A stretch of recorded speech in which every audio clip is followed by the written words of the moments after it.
Olá, eu sou a Tailane Fonseca Santos. Atualmente sou graduanda em História no sétimo período. A minha pesquisa ela é sobre a sociabilidade dos escravizados e a análise historiográfica por trás disso.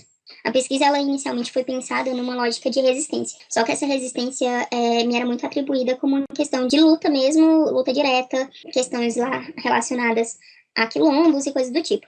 Só que, ao decorrer da pesquisa, a gente observa muito fortemente que esse ato de resistência era simplesmente se manter vivo. Você se manter vivo frente a uma sociedade escravista que tinha uma lógica feita para ter uma política de apagamento dos seus corpos, era um ato de resistência importante também.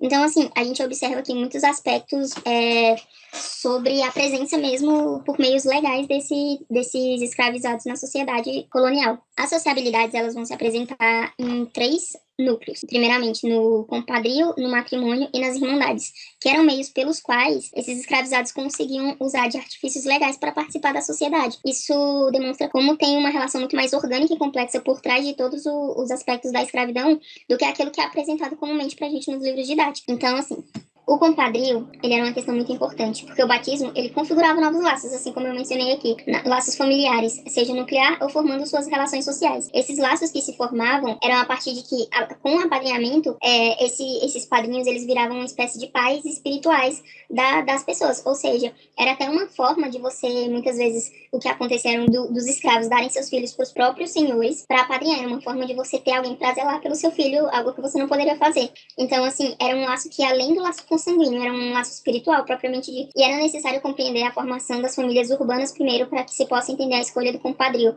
Os espaços privados e urbanos, eles eram muito conflitantes na época.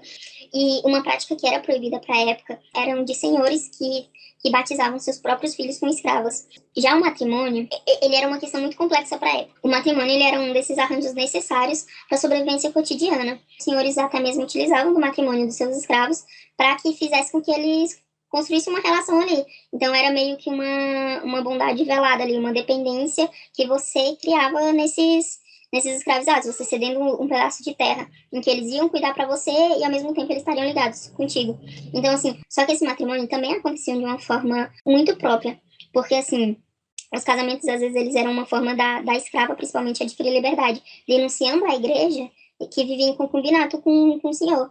Então, assim, não era como se fosse uma acusação frequente em que essas escravas que denunciassem fossem conseguir ganhar, porém, era uma realidade possível de que você denunciando a igreja, essa relação de que o seu senhor meio que tivesse que casar com você para você sair dessa relação de pecado, ou vender ou trocar, assim. E havia uma disparidade muito grande entre a possibilidade de relações para homens e para mulheres, nas quais, para as mulheres, tinham muito mais possibilidade de casamentos com homens livres e senhores do que os homens. Até porque a gente estava numa sociedade que era totalmente patriarcal.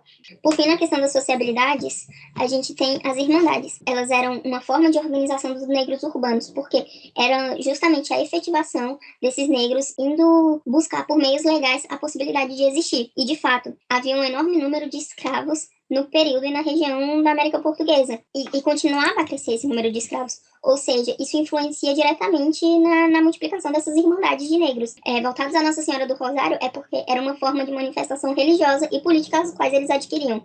E muitas irmandades, elas atuavam realmente não apenas como meio de proteção e caridade. Tinha essa forma, mas elas também atuavam junto aos membros, tentando conseguir até mesmo liberdade para os seus iguais. Por fim, a questão da análise historiográfica. Com toda essa pesquisa, eu pude observar que muitas das vezes, fazendo aquela análise das referências bibliográficas dos autores, muitas das vezes eles eram pautados nos mesmos autores dessa escrita. Ou seja, a gente tinha muito Hebe Matos, Manolo Florentino e uma série de outros autores que eles se repetiam muito pro período. Então, assim, no período analisado entre 2001 e 2020, a gente via muito os mesmos autores, diferentes textos dos mesmos autores no mesmo artigo. Porém, quanto mais a gente avança, vindo para os tempos mais recentes, tem uma diversidade maior entre autores e autoras. Ou seja, se nota que há um debate maior sobre a obra, se nota que há mais movimento nas universidades para que esse tema seja debatido. Então, por fim, a conclusão que eu trago é justamente essa que eu mencionei ao decorrer de toda a minha apresentação. Como a resistência, ela não se apresenta apenas como forma de luta direta. A resistência, ela muitas vezes está nas interações sociais que esses escravizados criavam e eles se fazerem presente por um período. Então, é isso. Espero que tenham gostado.